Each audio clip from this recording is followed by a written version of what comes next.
Okay, welcome to lesson 2.6 about fission and fusion. You should be taking notes on the notes template. So energy can be obtained in two different ways. We're going to talk about fission and fusion, and I'll go through each one separately, but this is just a brief overview.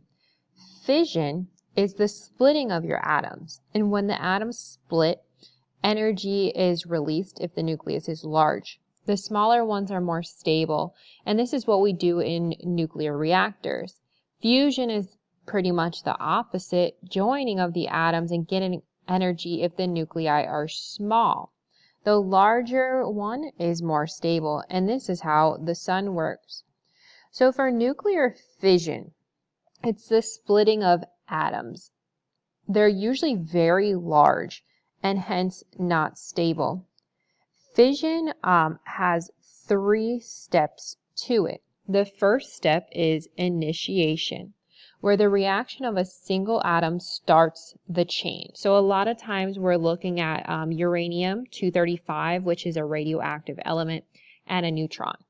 The next step, step 2, is called propagation, where 236 uranium releases neutrons that initiate other fissions.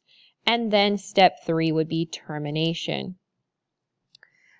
A very heavy nucleus splits into more stable nuclei of intermediate mass.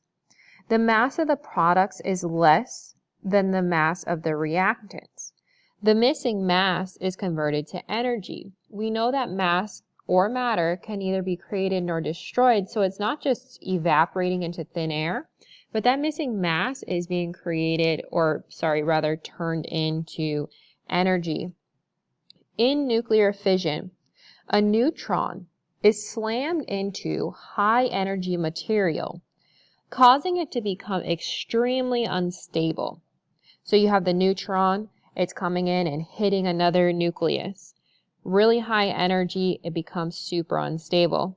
The atom splits, releasing high amounts of energy and more neutrons. This causes a chain reaction. When a neutron bombards uranium-235, an unstable nucleus of uranium-236 undergoes fission, or it splits. So you can kind of see this down here. A neutron is bombarding uranium-235. We have this intermediate step here where it becomes kind of like uranium-236 because you have this one neutron plus that 235 for our 236. And then a smaller nuclei is produced like krypton-91 and barium-142, and it's going to release some neutrons here. And then the extra mass is energy. This is a nuclear fission diagram. So if we're starting with uranium-235, all of a sudden this neutron comes and slams into it. It becomes this really unstable uranium-236. It had that neutron added to it. We know that radiation occurs because of an imbalance of our protons and our neutrons. So then it's going to split into our krypton and our barium, and then it's also releasing more neutrons. But what are those neutrons going to do? They're going to go bombard other elements and create this chain reaction that just keeps going and going. Please be familiar with this reaction that you see down here. So supply the missing atomic symbol to complete the equation for the following nuclear fission reaction. Similar to our alpha and beta decay, what's happening here is that the mass cannot be created nor destroyed, so it has to go somewhere. And the top, you have 1 plus 235 on the left, and it's reacting to form 137 plus X plus just a 1, but you have 2 times that.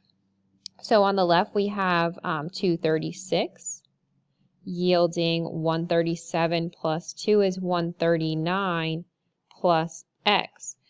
Sorry, I don't know why it makes those lines like that. So 236 minus 139 is going to tell us that the identity of that unknown is element number 97.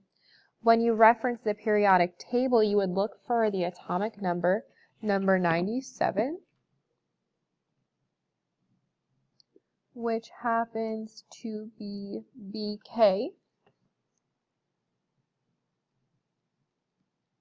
And then the same thing for the bottom. You have a 0 plus 92 equals 52 plus 0. So really we're just going to do 92 minus 52 is 40. Sorry, I made one error here. We don't identify based upon the mass number, which is the 97. We should be identifying based upon the atomic number, which is number 40, or zirconium. So that is the missing element there, number 40, zirconium. So a chain reaction occurs when a critical mass of uranium undergoes fission, releasing a large amount of energy that produces an atomic explosion. So you see here, the uranium-235 was bombarded by a neutron. It splits into barium and krypton. But then you have these 3 neutrons here, 1, 2, 3, and it's just going to keep this process going and going and going. Nuclear fission is often used in nuclear power plants to produce energy. The control rods in the reactor absorb those neutrons to slow and control the chain reactions of fission. So instead of letting that chain reaction just get out of control and going too quickly, these control rods are going to harness the energy created by the fission reactions. Now, why don't we just have nuclear power plants for everything? Well, the problem is that these elements that are radioactive, like uranium, it's a non-renewable energy source. Once the elements are used up, they're gone. And also radiation. Radiation endangers people and living things. Like Chernobyl was a nuclear reactor plant in Russia that had an explosion, and all the radiation was given off to nature and the elements, and still today there's really no viable life that can form there. Fusion has a light mass nuclei combining to form a heavier, more stable nucleus. It's more energetic than fission reactions. It's the source of energy for the hydrogen bomb, and it's the origin for a lot of elements.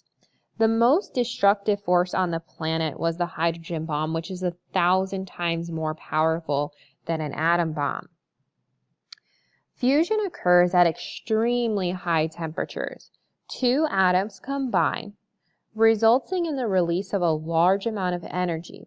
It occurs only at extremely high temperatures, temperatures that are not even possible on Earth. It occurs continuously in the sun and the stars. In the sun and the stars, you have hydrogen atoms like here that are combining to form helium. And as those hydrogen atoms come together, they're releasing neutrons and energy in the form of heat or light. For fusion, the small nuclei form larger nuclides and release energy. Be familiar with this reaction here. You notice that the 2 plus 3 is 5. And 4 plus 1 is 5. So just like all our previous reactions, no mass is lost. It's just changed around a little bit.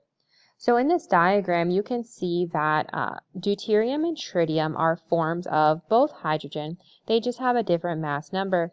So they're coming together and releasing a neutron to form a helium nucleus.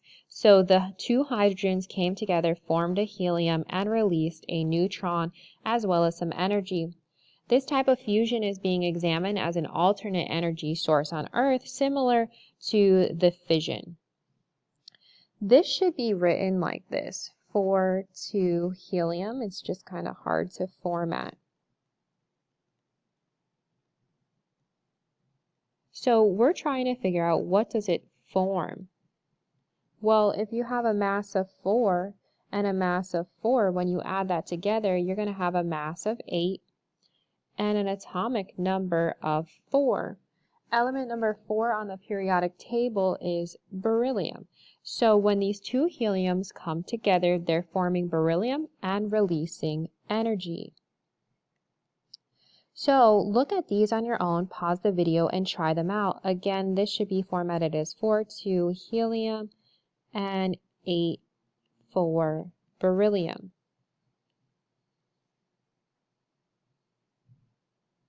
Okay, welcome back. Let's look at these. So simply all we're doing are adding our mass numbers and our atomic numbers to figure out what is being produced. All of them are also releasing energy.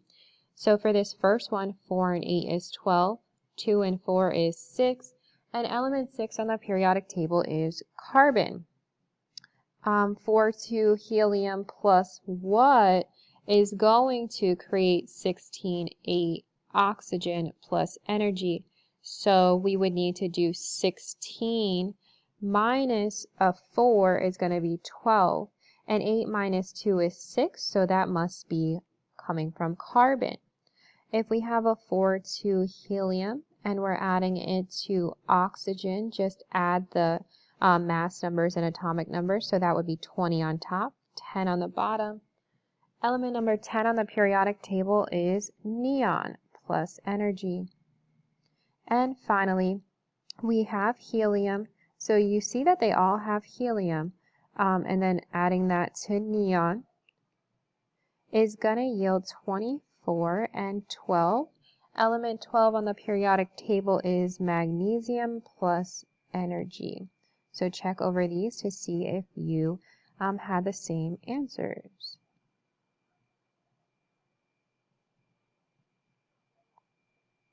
The problems with fusion, though, are that the high energy and temperatures are required, and that's only seen in plasma, but we don't have any known materials on Earth that contain plasma. Let's look at these for a moment and indicate if each of the following describes nuclear fission or fusion. Pause the video and try them on your own for a moment. Okay, a nucleus splits. Splitting would be fission. Large amounts of energy are released. Now that's going to happen in both. A small nuclei forms a larger nuclei, so that's going to happen in fusion. Hydrogen nuclei react with each other. Hydrogen nuclei react, that's going to be in our nuclear fusion.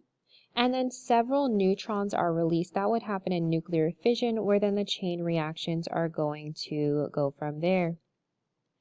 Okay, hopefully after this you understand the difference between fission and fusion, their definitions, what they look like, and the problems with each of them.